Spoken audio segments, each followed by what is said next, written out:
എല്ലാവർക്കും നമസ്കാരം. ഞാൻ Biji Mary George, life coach and mindfulness practitioner. ഇന്ന് നമ്മൾ വളരെ അധികമായിട്ട് കേൾക്കുന്ന ഒരു കാര്യമാണ് ഈ ടോക്സിക് ബന്ധങ്ങൾ എന്നുള്ളത്. പലരും അതുപോലുള്ള ബന്ധങ്ങളിൽ പെട്ടിരിക്കുകയാണ്, പക്ഷെ പലപ്പോഴും അത് തിരിച്ചറിയാറില്ല എന്ന് മാത്രം. ഇനി തിരിച്ചറിഞ്ഞാൽ തന്നെ അത് വളരെ വൈകിയായിരിക്കും. കുറേ അധികം ആളുകളുടെ അനുഭവങ്ങൾ വിലയിരുത്തിയതിൽ നിന്ന് മനസ്സിലാക്കിയ നമ്മുടെ ഒരു ബന്ധം ടോക്സിക് ആണോ എന്ന് തിരിച്ചറിയാനുള്ള ചില പ്രധാനപ്പെട്ട പോയിന്റുകൾ ഇവിടെ പറയാം. അത് വെച്ചിട്ട് നമ്മുടെ ഏറ്റവും അടുത്ത ബന്ധങ്ങളെയൊക്കെ ഒന്ന് വിലയിരുത്തി നോക്കുക. ഈ പറയുന്ന എല്ലാ കാര്യങ്ങളും ഒന്നും എല്ലാ ടോക്സിക് ബന്ധങ്ങളിലും ഉണ്ടാവണമെന്നില്ല. ഏതെങ്കിലും ഒരെണ്ണമെങ്കിലും കണ്ടാൽ നമ്മൾ കൂടുതൽ അലേർട്ടാവുക, ആ ബന്ധങ്ങളെ കൂടുതൽ കൃത്യമായിട്ടൊന്ന് നിരീക്ഷിക്കുക. എന്നാൽ ഇതിൽ പറഞ്ഞിരിക്കുന്ന കൂടുതൽ കാര്യങ്ങളും ഏതെങ്കിലും ഒരു ബന്ധത്തിൽ കണ്ടാൽ പിന്നെ അവിടെ ഒന്നും ആലോചിക്കാനില്ല. അതിൽ നിന്നും നമ്മളെ പ്രൊട്ടക്റ്റ് ചെയ്യാനുള്ള കാര്യങ്ങൾ എത്രയും പെട്ടെന്ന് തന്നെ ചെയ്തു തുടങ്ങുക. അതിന് നമ്മൾ സമയത്ത് ശ്രദ്ധ കൊടുത്തില്ലെങ്കിൽ ഒരുപക്ഷെ ആങ്സൈറ്റിയിലേക്കും ഡിപ്രഷനിലേക്കും വരെ അത് നമ്മളെ കൊണ്ടെത്തിച്ചേക്കാം. അപ്പോൾ പ്രധാനമായിട്ടും ഈ ടോക്സിക് കാറ്റഗറിയിൽ ഉൾപ്പെടുന്ന ആളുകൾ ആരൊക്കെയാണെന്ന് നോക്കാം. ഏറ്റവും പ്രധാനപ്പെട്ട point, verbal, physical or emotional abuse. വാക്കുകൾ കൊണ്ടോ ശാരീരികമായോ വൈകാരികമായോ ഉള്ള ഉപദ്രവം, ഇതിലേതെങ്കിലും ഒരെണ്ണം നമ്മുടെ ബന്ധത്തിലുണ്ടെങ്കിൽ അത് ടോക്സിക് ആണ് എന്ന് ഒരു സംശയമില്ലാതെ പറയാം. ഇതിൽ ശാരീരികമായുള്ള ഉപദ്രവം എന്ന് പറയുന്നത് നമ്മൾ പലപ്പോഴും സീരിയസ് ആയിട്ട് എടുക്കാറുണ്ട്. അതിന് നമ്മൾ പെട്ടെന്ന് തന്നെ ചിലപ്പോൾ ആക്ഷനും എടുക്കാറുണ്ട്. പക്ഷേ ഈ മാനസികമായുള്ള ഉപദ്രവം എന്ന് പറയുന്നത് നമ്മൾ പലപ്പോഴും മനസ്സിലാക്കാറില്ല. ഇനി മനസ്സിലായാൽ തന്നെ അതിനെ നമ്മൾ പലപ്പോഴും കാര്യമായിട്ട് എടുക്കാറുമില്ല. ഇതിൽ നമ്മളെ വിഷമിപ്പിക്കാനായിട്ട് നമ്മളോട് നേരിട്ട് പറയുന്ന കാര്യങ്ങൾ മാത്രമല്ല, മറ്റുള്ളവരുടെ മുൻപിൽ വെച്ച് നമ്മളെ അപമാനിക്കാൻ ശ്രമിക്കുന്നതും അല്ലെങ്കിൽ നമ്മളെ മാനസികമായിട്ട് തളർത്താനായിട്ട് മറ്റുള്ള ആളുകളെ ഉപയോഗിക്കുകയോ അവരുമായിട്ട് ചേർന്ന് അപവാദ പ്രചരണങ്ങൾ നടത്തുന്നതോ ഒക്കെ ഉൾപ്പെടും. ഇതുപോലുള്ള ഏതെങ്കിലും ബന്ധം നമുക്കുണ്ടെങ്കിൽ അത് ടോക്സിക് ആണ് എന്ന് മനസ്സിലാക്കുക. അടുത്തത്, നമ്മുടെ സന്തോഷം സഹിക്കാൻ പറ്റാത്ത ആളുകൾ. ഒരാൾ ടോക്സിക് ആണോ എന്നറിയാനുള്ള ഒരു എളുപ്പ വഴിയാണിത്. ടോക്സിക് ആയ ഒരാൾക്ക് ഒരിക്കലും നമ്മുടെ സന്തോഷം തീരെ സഹിക്കാൻ പറ്റില്ല. നമ്മൾ സന്തോഷമായിട്ടിരിക്കുന്നു എന്ന് അവർ കണ്ടു കഴിഞ്ഞാൽ ഉടനെ തന്നെ അവർ ഇനി പറയുന്ന എന്തെങ്കിലും ഒരു കാര്യം ചെയ്തിരിക്കും. നമ്മളെ ഒന്നുകിൽ താഴ്ത്തി കെട്ടി സംസാരിക്കും, അതല്ലെങ്കിൽ നമ്മളിൽ എന്തെങ്കിലും ഒരു കുറ്റം കണ്ടുപിടിച്ചിട്ട് നമ്മളെ വിമർശിക്കും. ഇനി അതുമല്ലെങ്കിൽ നമ്മളെ എന്തെങ്കിലും പറഞ്ഞ് കളിയാക്കുകയോ കുത്തി നോവിക്കുകയോ ഒക്കെ ചെയ്യും. ചുരുക്കി പറഞ്ഞാൽ നമ്മുടെ സന്തോഷാവസ്ഥ അവർക്ക് തീരെ സഹിക്കാൻ പറ്റാത്തത് കൊണ്ട് അത് ഇല്ലാതാക്കി നമ്മളെ മാനസികമായിട്ട് വേദനിപ്പിക്കാനുള്ള എന്തെങ്കിലും ഒരു കാര്യം അവർ ഉടനെ തന്നെ തീർച്ചയായിട്ടും ചെയ്തിരിക്കും. ഇതുപോലുള്ള ആരെങ്കിലും നമ്മുടെ ചുറ്റിലും ഉണ്ടോ എന്നുള്ളത് വളരെ ശ്രദ്ധിക്കേണ്ട ഒരു കാര്യമാണ്. കാരണം ഇതുപോലുള്ള ആളുകളോടൊപ്പം നമ്മൾ കാലങ്ങളോളം തുടർന്നു പോയാൽ അത് നമ്മുടെ മാനസിക ആരോഗ്യത്തെ വല്ലാതെ ബാധിക്കും. ഇങ്ങനെയുള്ള ആളുകളെ തിരിച്ചറിയാതെ വർഷങ്ങളോളം അത്തരം ബന്ധത്തിൽ തുടർന്നു പോയ പല ആളുകളുടെ അനുഭവങ്ങൾ നേരിട്ടറിഞ്ഞിട്ടുണ്ട്. മൂന്നാമത്തെ കാറ്റഗറി എന്ന് പറയുന്നത് നമ്മുടെ വികാരങ്ങളെ മാനിക്കാത്ത ആളുകൾ. പല ബന്ധങ്ങളിലും അപ്പുറത്ത് നിൽക്കുന്ന ആൾ നമ്മളെ പലപ്പോഴും വേദനിപ്പിച്ചു എന്നൊക്കെ ഇരിക്കും. എന്നാൽ അതൊരു ആരോഗ്യകരമായ ബന്ധമാണെങ്കിൽ നമ്മളത് അവരോട് തുറന്നു പറഞ്ഞാൽ അത് അവർ മനസ്സിലാക്കുകയും തിരുത്തുകയൊക്കെ ചെയ്യും. എന്നാൽ അതൊരു ടോക്സിക് ബന്ധമാണെങ്കിൽ അപ്പുറത്ത് നിൽക്കുന്ന ആൾ ഒരിക്കലും നമ്മുടെ വികാരങ്ങൾക്ക് ഒരു വിലയും കൽപ്പിക്കില്ല. അവരുടെ പ്രവൃത്തികൾ നമ്മളെ വിഷമിപ്പിച്ചു എന്ന് നമ്മൾ പറഞ്ഞാലും ഇതാണോ ഇത്ര വലിയൊരു കാര്യം എന്നുള്ളൊരു രീതിയിലായിരിക്കും അവരുടെ പ്രതികരണം. ഞാനൊന്നും ചെയ്തിട്ടില്ല, എൻ്റെ ഭാഗത്ത് ഒരു തെറ്റുമില്ല എന്നുള്ള രീതിയിലായിരിക്കും അവരുടെ പെരുമാറ്റം.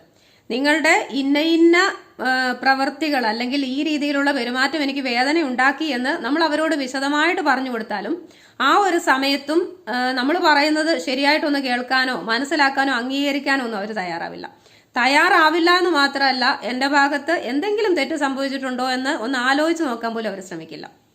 അതിന് പകരമായിട്ട് സ്വയം ന്യായീകരിക്കാനും പറ്റുമെങ്കിൽ നമ്മളെ തിരിച്ച് കുറ്റപ്പെടുത്താനുമായിട്ടായിരിക്കും ഇതുപോലെ ടോക്സിക് ആയിട്ടുള്ള ആളുകളാണെങ്കിൽ അവർ ശ്രമിക്കുന്നത്. നാലാമത്തെ കാറ്റഗറി എന്ന് പറയുന്നത് നമ്മളായിരിക്കാൻ അനുവദിക്കാത്ത ആളുകൾ. ഒരു ടോക്സിക് ബന്ധത്തെ തിരിച്ചറിയാനുള്ള ഏറ്റവും എളുപ്പ വഴിയാണിത്. അതായത് അപ്പുറത്ത് നിൽക്കുന്ന ഒരു വ്യക്തി ടോക്സിക് ആണെങ്കിൽ അവരുടെ ഒരു ചിന്ത എന്ന് പറയുന്നത് അവർ 100% പെർഫെക്റ്റ് ആണെന്നുള്ളതായിരിക്കും. അവർ പറയുന്നതും ചെയ്യുന്നതും മാത്രമാണ് ശരി എന്നുള്ള ഒരു രീതിയിലായിരിക്കും അവരുടെ പെരുമാറ്റം. അതിൽ നിന്ന് നമ്മൾ എന്തെങ്കിലും ഒരു കാര്യം ചെറുതായിട്ടെങ്കിലും മാറി ചെയ്താൽ അവരിങ്ങനെ നിരന്തരം നമ്മളെ കുറ്റപ്പെടുത്തിക്കൊണ്ടേയിരിക്കും. ഒരു ഉദാഹരണം പറഞ്ഞാൽ, ഒരു കുട്ടി എന്നോട് പറഞ്ഞൊരു കാര്യമുണ്ട്. അവൾക്ക് ജങ്ക് ഫുഡ് കഴിക്കാനായിട്ട് വലിയ താല്പര്യമില്ല. അവളുടെ കുഞ്ഞുങ്ങൾക്ക് അത് കൊടുക്കാനും അവൾക്ക് ഇഷ്ടമല്ല. പക്ഷെ അവളുടെ അമ്മായിയമ്മയുടെ അഭിപ്രായത്തിൽ അത് അവളുടെ ഏറ്റവും വലിയ കുറവാണ്. അതിൻ്റെ പേരിൽ അവളെ കുറ്റപ്പെടുത്താനും കളിയാക്കാനും കിട്ടുന്ന ഒരവസരം അവർ കളയാറില്ല. അതുമാത്രമല്ല, കിട്ടുന്ന അവസരങ്ങളിലെല്ലാം അവളുടെ കുഞ്ഞുങ്ങളെ അത് നിർബന്ധിച്ച് കഴിപ്പിക്കാനും അവർ ശ്രമിക്കാറുണ്ട്. ഇതുപോലെ യാതൊരു നിയന്ത്രണവും ഇല്ലാത്ത ആഹാര രീതി വർഷങ്ങളായി പിന്തുടർന്നു വന്നതിൻ്റെ പേരിലുള്ള എല്ലാവിധ ആരോഗ്യ പ്രശ്നങ്ങളും അവർക്കുണ്ട്. എന്നിട്ടും അതാണ് ശരിയായ രീതി എന്നാണ് അവർ ചിന്തിക്കുന്നത്. ഇവിടെയാണ് നമുക്ക് ടോക്സിക് ആളുകളെ മനസ്സിലാക്കാനായിട്ട് സാധിക്കുന്നത്. അതായത് ഒരു കാര്യം യഥാർത്ഥത്തിൽ നല്ലതാണോ മോശമാണോ എന്നുള്ളതല്ല, അത് നമ്മൾ ചെയ്യുന്നത് കൊണ്ട് ശരിയാണ്, അത് ചെയ്യാത്ത ആളുകൾ മോശക്കാരാണ് എന്നുള്ള തരത്തിലുള്ള ചിന്തയുള്ള ആളുകൾ.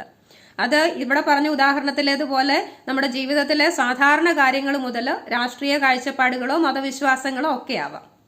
അടുത്ത കാറ്റഗറി നമ്മുടെ ആവശ്യങ്ങൾക്ക് യാതൊരു വിലയും കൽപ്പിക്കാത്ത ആളുകൾ. നമുക്ക് അവരിൽ നിന്ന് എന്തെങ്കിലും ഒരു ആവശ്യം ഉണ്ടെങ്കിൽ അത് നമ്മൾ അവരോട് പറഞ്ഞാലും അതിനവർ വലിയ വിലയൊന്നും കൽപ്പിക്കില്ല. അല്ലെങ്കിൽ അവർക്ക് സൗകര്യം ഉണ്ടെങ്കിൽ അവർ ചെയ്തു തരും എന്നുള്ളൊരു രീതിയായിരിക്കും. അതായത് നമ്മുടെ ആവശ്യങ്ങളെ അവരങ്ങ് നിസാരവൽക്കരിച്ച് കളയും.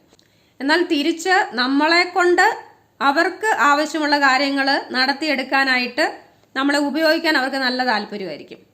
അതായത് അവരിൽ നിന്നും നമുക്ക് വേണ്ട കാര്യങ്ങൾ ചെയ്തു തരാൻ അവർക്ക് ഒട്ടും താല്പര്യം കാണില്ല.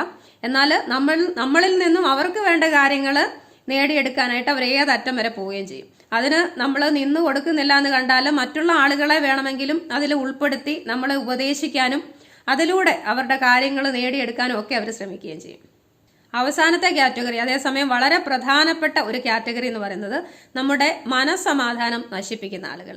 ഒരു ബന്ധവും നമ്മുടെ മനസ്സമാധാനവും രണ്ടും കൂടെ ഒരുമിച്ച് പോകുന്നില്ല എങ്കിൽ ഒരു സംശയവും കൂടാതെ പറയാം അതൊരു ടോക്സിക് ബന്ധമാണെന്ന്. കാരണം ആരോഗ്യകരമായ ഒരു ബന്ധത്തിൽ നമുക്ക് തീർച്ചയായിട്ടും മനസ്സമാധാനം ഉണ്ടായിരിക്കും.